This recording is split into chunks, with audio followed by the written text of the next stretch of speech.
What's up, Wizards? Dev from Strictly Better back again. I got another budget deck tech for you. I know how much you love these, so do I.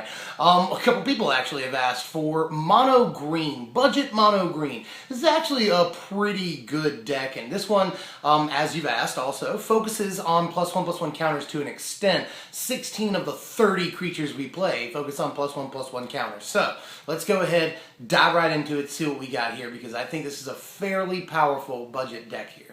Well, let's kick off the creatures. We gotta play 3 copies, at least, of Elvish Mystic in this deck. I don't mind playing 4, but it's obviously not a great top deck. And it does help us out early game with our speed. It's the only ramp that we have, but we do get enough mana late game because we're gonna try and go relatively long in this deck that we don't want to be top decking at late game, but do just want to play the 3 copies, but we do need it.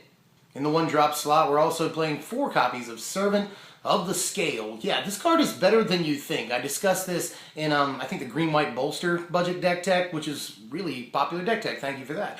But in any case, I discussed how good this card was there. Pretty much everything I said there applies here as well.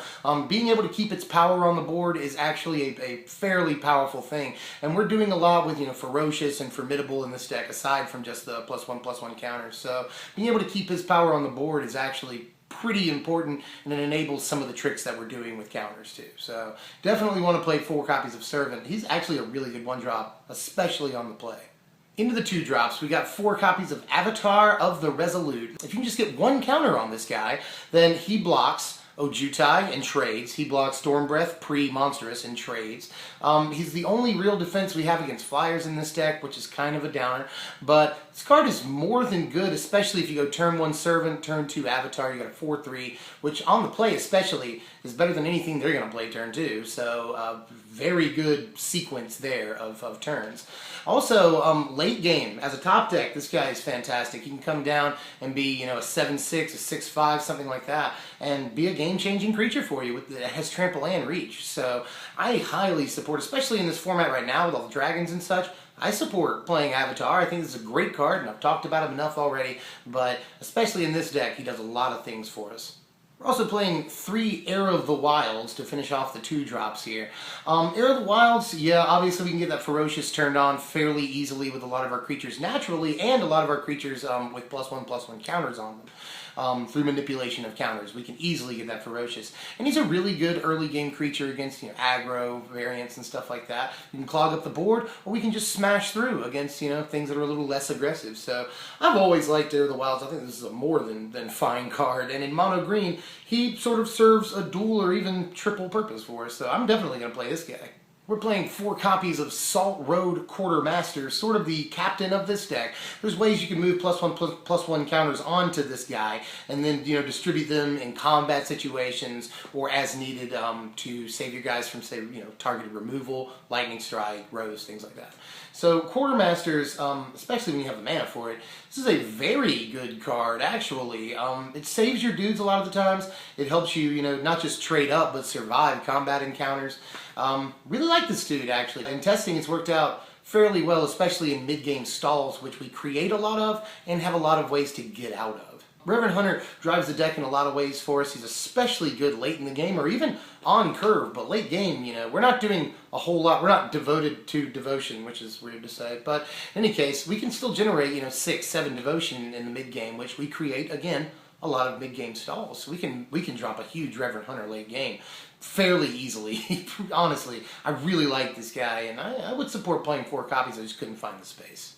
We're playing 2 copies of Boon Satyr. That finishes off the 3-drops. Yeah, we need tricks like this. This is obviously a very efficiently costed creature and a combat trick in a lot of situations. Or we can just play it at the end of our opponent's turn or as a flash blocker. So much versatility in Boon Satyr. And he's at such a good price right now that I wouldn't fault you if you wanted to put 3 of this guy in the deck. But I do want to play at least the 2, for all the reasons I previously stated. I think this guy is very good, especially in something like this where we have limited options at instant speed.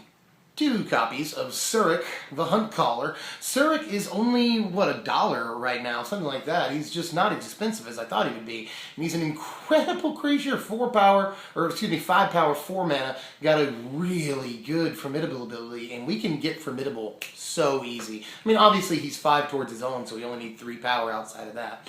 And with him, you can drop a huge Avatar of the Resolute or a Reverent Hunter late game and just swing in with it, you know, out of nowhere, you can drop a huge dude, either one of those guys, and just swing in. And we've got a couple of other big creatures that have bomby effects when they come into play. So I think that Surrak enables a lot of things and is very efficiently costed on its own. I really, really like this card in this deck. He's a game changer, mid-game, man. So I definitely would play this. We're playing one Night Lea, God of the Hunt, Goddess of the Hunt. It ought to be. That always bugs me. But anyway, Night Lea is another way to break board stalls. We generate more than enough devotion to turn her on, and she's an efficiently costed creature that's indestructible, all things considered. So she is the most expensive thing in the deck right now, but I do want to play at least the one copy. Now, I could see cutting her and doing some other things, maybe adding another Reverent Hunter, another spell down here that we're about to get to. There are things you can do instead of Night Lea, but again, breaks up late game board stalls, efficiently costed creature. I really like this thing, and survives mass removal. One, Night Lea's Disciple in this main deck here. We got more on the board, of course, but this against, you know, aggro and just any deck that wants to attack for the win, honestly. This card is quite good. I think we know that, though. It's been a couple of years we've been playing it. It's good. You should play it. You should. You really should. It's good. Life. Late game, life, and a 3/3 body? Yes. Let's go ahead and finish off the creatures finally. This is 2 copies of Stampeding Elk Herd, sort of a surprise inclusion.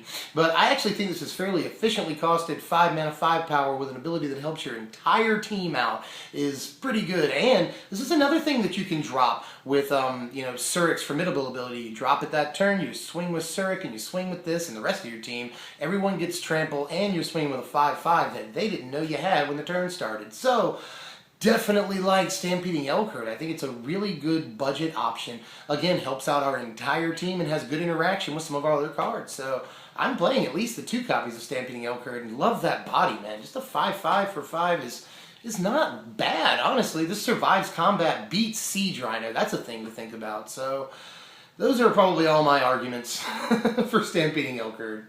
Let's finally move on to the spells here. We're playing 7 of them, 3 of them being Epic Confrontation. This is one of our only real removal options. I could also see, what is it, Hunt the Weak, aside from this, but I like Epic Confrontation because it's less of a mana investment. We can do it early game, which is when we're going to want to do it a lot of the times, to remove early creatures. And, you know, sometimes in the mid game too. But in any case, I think Epic Confrontation is better removal, especially for a budget deck, than we've been giving it credit for so far. And I know that there are people that support that opinion too.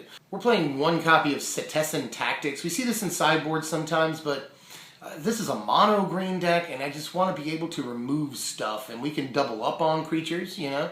Setessan Tactics is really, really good, especially since we just have so many high-powered dudes that we can clear out all of their lower dudes, some of their, you know, some of their bigger guys even, and just really sort of pave the way for a big attack, either that turn or even the next turn. So I like Setessan Tactics, and a lot of other people do also. You don't see it in too many main decks, but I want to main deck it here so that we have another removal option. We don't have many.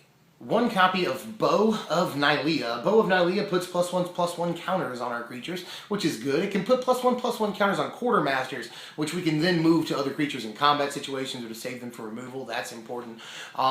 Aside from that, it does other things. You know, we can gain life off of the bow. We can deal damage to flyers off the bow. Like, there are definitely cool things that we can do with this. I want to play at least the 1 copy. I don't know that I'd go over on that, but it does have a lot of synergy with what we're trying to do here. And even if you don't want to put counters on your guys, you can gain life and do other stuff. There's plenty of things you can do with the bow. I've always liked this card.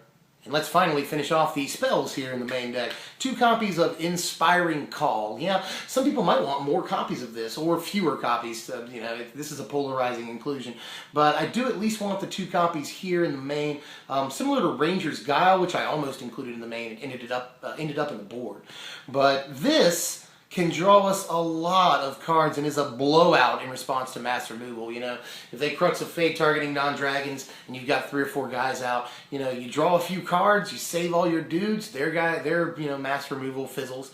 And yeah, I think Inspiring Call in response to even, you know, just single targeted 1 of removal is good in a lot of ways. If you've got, you know, 2-3 guys out with counters on them, you'll draw a fistful of cards and you'll save your guy from removal. So I think there's a lot of reasons to include Inspiring Call, but I don't want to see it all the time. All I really need to say about the lands is that we're playing 23 forests. That's it. If you got a couple of bucks, throw some Nykthos in there and go crazy, but we really just need to play 23 forests and we'll be fine. Let me toss the board up right over here somewhere. Yeah. This is the board. This is fairly standard, I want to say. We've got stuff to protect our creatures, Rangers, Guile. We've got stuff to kill flyers, Plummet. Display of Dominance is good against all kinds of stuff in the format right now. And you can see there that this is, I think, all we can do for a budget. Maybe Arbor Colossus should be in there somewhere, but this is, I feel pretty comfortable with this. And finally, let me go ahead and throw up the world-famous power rankings. As you can see, some of these numbers are a little higher than they are for a lot of budget decks. I feel like we've got a good amount of power in this thing, and more synergy than there looks like between Formidable, the counters interactions, Ferocious. There's a lot of things that we're doing in this deck. Devotion, and they all come together fairly well, and it's fairly consistent in its mission too. So I think that obviously some of these numbers are a little lower than they should be, but the deck is not below average at almost anything. It is a little vulnerable, quite so, to removal, which is a bit of an issue, but it's largely a give and take. There's a lot of pros, there are a lot of cons, as you can see here. So I would recommend this, especially for FNM, as we see that it does fairly well against a lot of aggro variants, and those are very popular at FNMs. So if you want something that can stall the game against aggro, slow them down, and then win a little bit later in the game, this is probably the deck for you. It only costs about $18 off of TCG Player right now. Cut the Night Leas, it'll cost you about 14 or 15 bucks. So not a bad deal to play with a lot of fairly powerful cards and do cool tricks with Surrak and Reverend Hunter and Avatar of the Resolute. They're just some of my favorite cards in the format. A lot of them feel really balmy. So again, I highly recommend this deck, at least for FNM formats or against your friends. I want to know how you guys feel about it. You've given me good feedback on some of the decks I've made before, and I think that this is a good deck here. So let me know how you feel about it. And the last thing I want to say here before I do the outro is that no, Hardened Scales isn't in the deck, and I apologize for that. I got crap for that during the bolster video too. It's just, it feels like we sacrifice, and I'm going to make this quick, we sacrifice early game speed, which those first few turns are very important for a deck like this. In turn, we get to win more, honestly. I feel like Hardened Scales is always a win more. It feels like slightly casual to me, and I hope I'm not offending anybody there, but it just never does what I want it to do in testing. It costs us our first turn when we could be better served playing Servant of the Scale or Elvish Mystic to ramp ourselves.